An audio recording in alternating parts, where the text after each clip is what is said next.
Hi guys મિત્રો, તો હું અત્યારે આપણા છોટા ઉદેપુરના જંગલની અંદર આવી ગયો છું અને આપણે અત્યારે જંગલની અંદર થોડું ઘણું ફરવાના છે. અહીંયા હું એક ખાવા માટે મને ફળ મળ્યું છે, એ લઈ લીધું છે. આ તો ખાવામાં બહુ મસ્ત લાગે છે, બહુ સુંદર છે. અને હું હવે થોડું સ્નાન પણ કરી લઉં છું, નાહી લઉં છું આ નદીની અંદર. જે ઝરણું જશે, પાણી મોટું છે ત્યાં.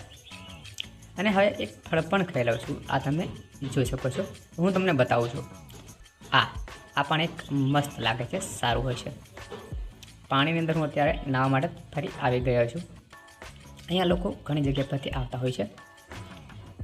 હવે નાહ્યા પછી હું થોડો બહાર આવી ગયો છું. તો અહીંયા કાદવ છે, માટી છે, જે અહીંયા બીજા પ્રાણીઓ આવીને ફરતા હોય છે. અને આ જે નદી છે એની અંદર એક મને પથ્થર પણ મળી આવ્યો છે. આ તમે જોઈ શકો છો. પથ્થર આપણે અંદર નાખીએ તો અહીંયા આ જે નદી છે બહુ જ મોટી છે અને આપણે એમાં ઘણી બધી વસ્તુ પણ એમાંથી મળતી હોય છે, જે તમે અહીંયા પણ જોઈ શકો છો મિત્રો. અહીંયા તમે ફરવા માટે આવી શકો છો.